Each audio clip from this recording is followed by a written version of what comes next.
once again, I really want to welcome you to this program today. So thank you very much. And I will say welcome once again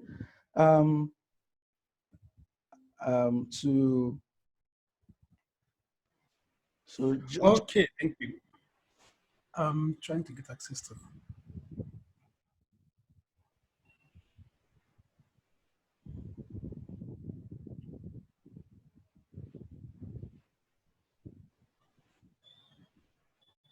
Then if it's also what I talked about for those birthdays from January to April, and the one from June to October, questions relating to that. I don't think we don't have much on that. There's only one comment. Okay.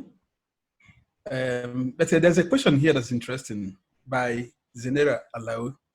Okay. It says, towards achieving transformational leadership, which should take precedence? Is it EQ or IQ? Or is it a balance of both?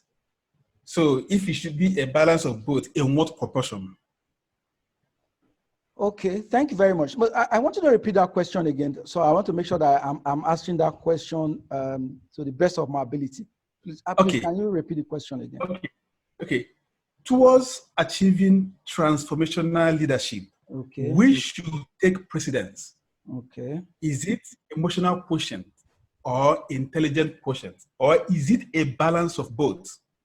Okay. So if it's going to be like a blend of both, in what proportion? Which one should be higher? Okay. So thank you very much for that question. And I got the name as well. Whether is it Mr. Alao or Miss Alao? Yes. I'm not. Hello? It's from Mr. Alao. Okay, Mr. Alao. Okay, yeah. Thank you very much for that question. So when you talk about emotional quotient, which is same as intelligent emotional intelligence, it has its own what you call competencies, and the competencies of emotional intelligence, they are complementary to transformational leadership competencies, or what you call behaviors.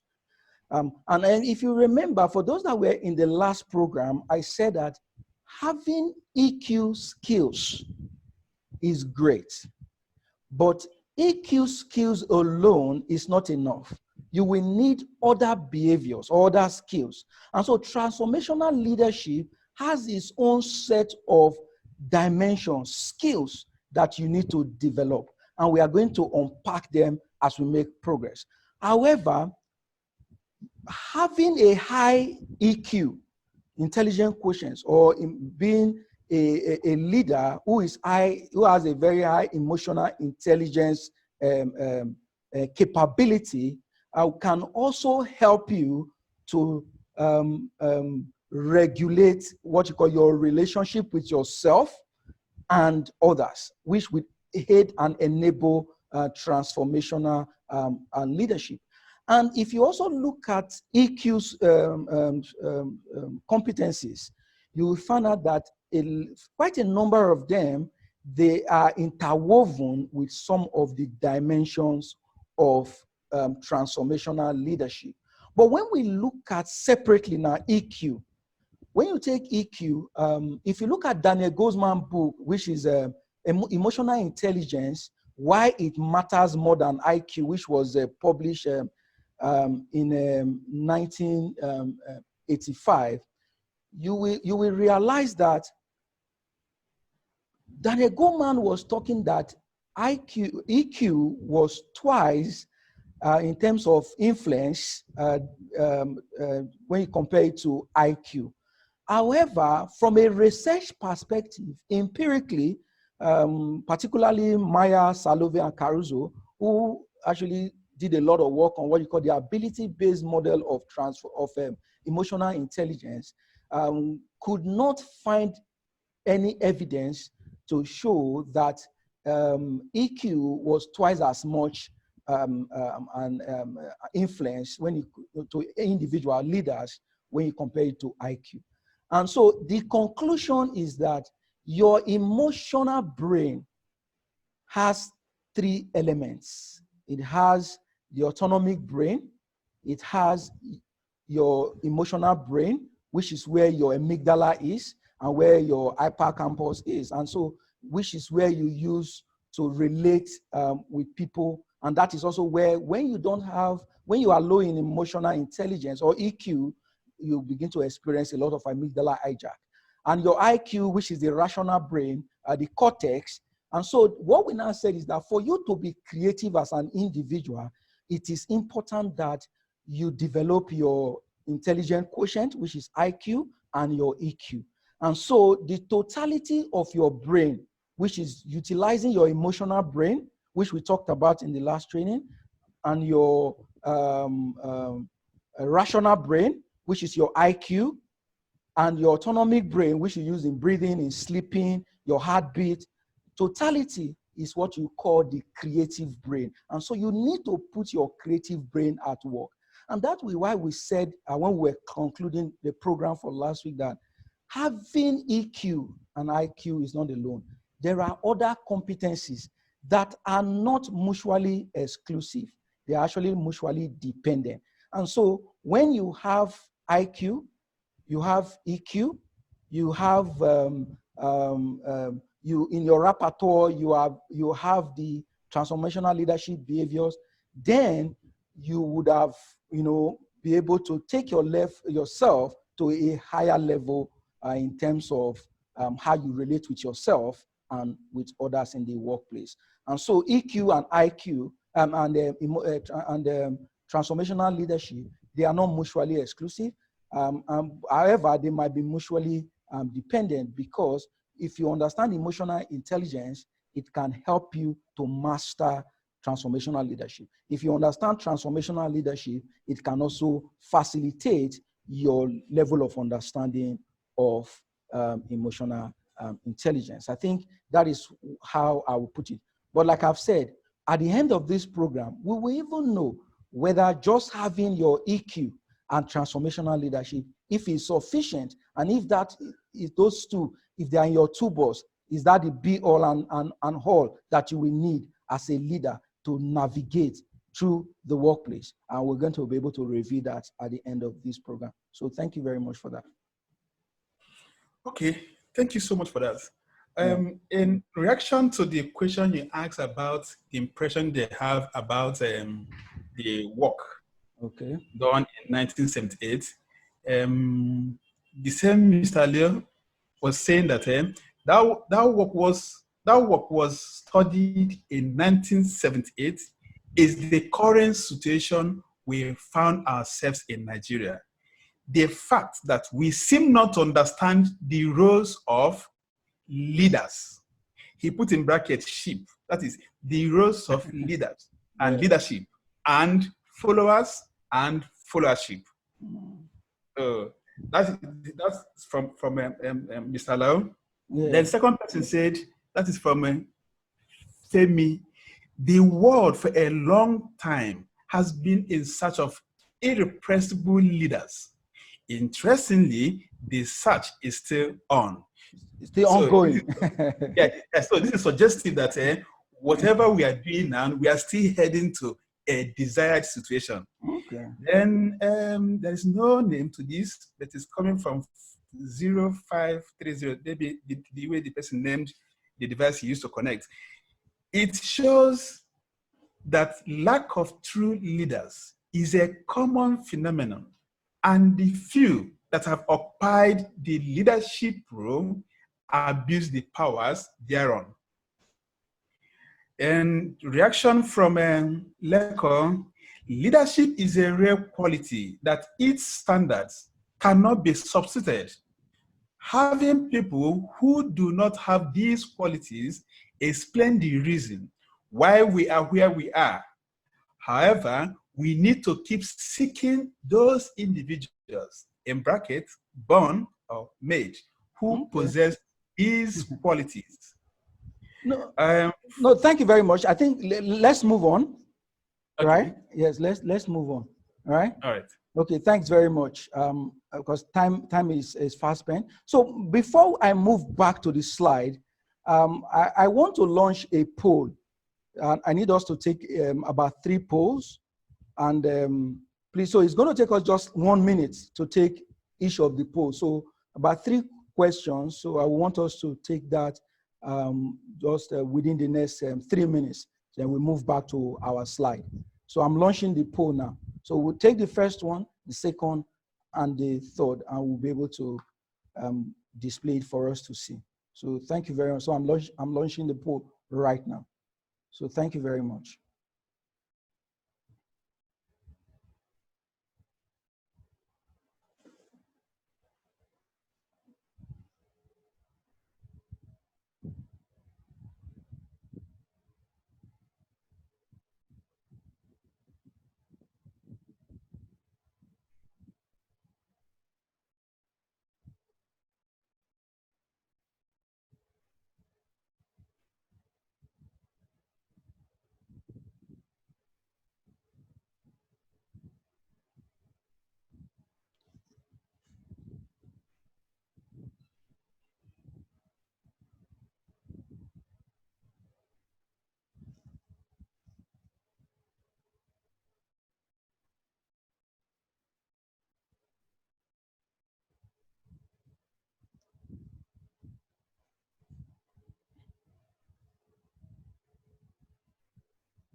Okay, so 30 seconds would end the,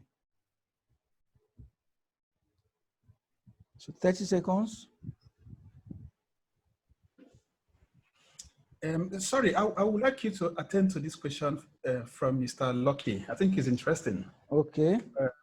Maybe while the poll is going on, we could just quickly it. Okay. He said that I heard you using the word subordinate. In modern workplace, the word is considered degrading and counterproductive. Instead, progressive organizations use the term associates. So could you explain the implications? What does this mean in a workplace? Okay, that is quite an interesting one.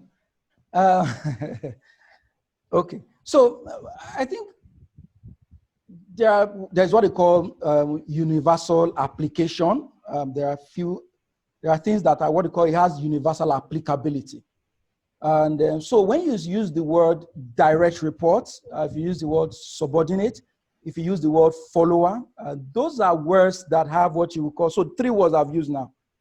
I've used follower, I've used the direct reports, I've used subordinates, I've used colleague. So those are words that are generic, as in they have what they call universal understanding and application. However, when you use the word associate, then it now begins to talk about context. And so my own understanding is that when you use the word associate, it might be in terms of certain organization, that is what they use, and so that is their context, right? In some jurisdiction, they still use the word follower, but follower mostly, if you look at James McGregor Bonds, he actually used the word follower and leader. And from a political leadership context, leadership and followership is still an acceptable kind of nuances. But from an organizational perspective, and if you look at the slide, we've intentionally removed, try as much as to just remove the word followership, right? And so when you use the word associate, so for example, in certain organizations, when you say associate might actually mean a grade. Associate might mean a level of an individual. So when you say this person is an associate, it means that that is the job grade of the person. Some might give it another name, you know, whichever way, but there are what we call context-oriented setting organization. So generally, subordinate, so I normally like using the word direct report. So when I did my research, I prefer the word direct report because it is easy to know that every employee has a line manager. And when you are a line manager, you have a direct report.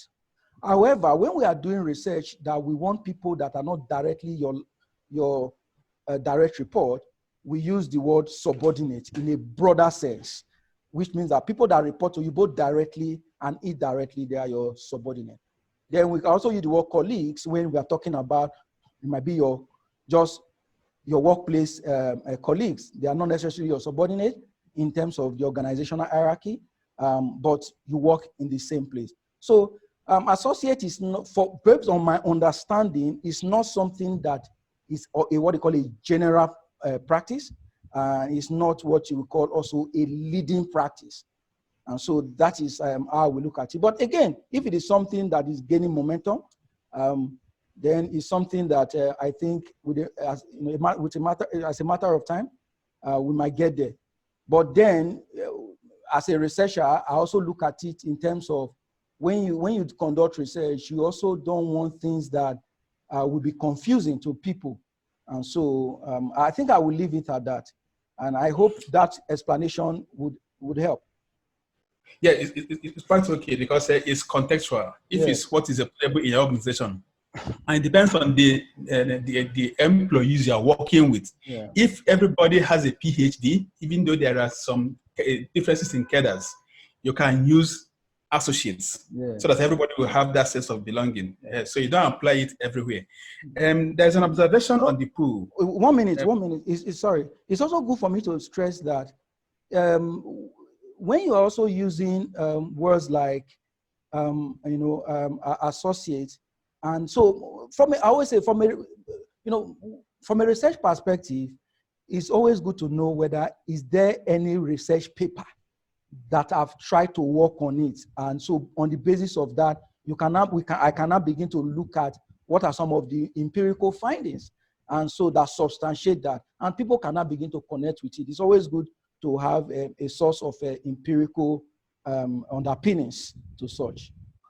All right. Thank you.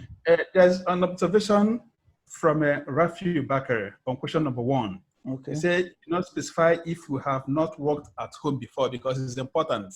You know, people are seeing this pandemic for the first time. So many people have never worked from home for the first time." Okay. So I think I just said. Then thank you, Ejike Ojukwu, for telling us that you are 0530. Thanks so much. Okay. So there's one. Okay. No, sorry, I just want to. No, go ahead. We need to move because time is not on our side. Let's move to the slide. Okay. So please, we can always, we can always take some of those questions offline, or if we still have time at the end, right? Yeah, go on. Okay, so let me share this slide once again. Okay, so thank you, ladies and gentlemen.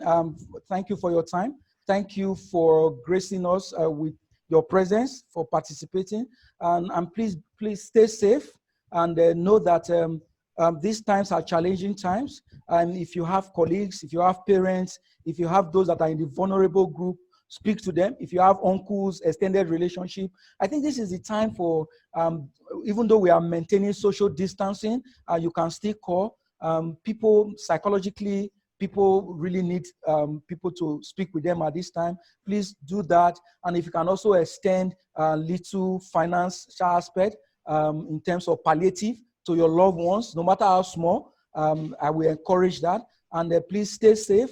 And I hope to see you next week, Wednesday, same time, for the Authentic Leadership Program. And I will say thank you, and God bless you, and God bless Nigeria. Thank you so much, everyone.